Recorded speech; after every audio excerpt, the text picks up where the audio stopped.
நடிகனாக இருந்து அரசியல்வாதியாக அவதாரம் எடுத்திருக்கிறவர்.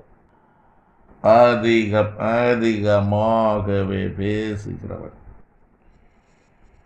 நாடக வேஷம் இடத்திற்கு தகுந்தவாறு நாடக வேஷம் போட்டு கொண்டு வருகிறவர்.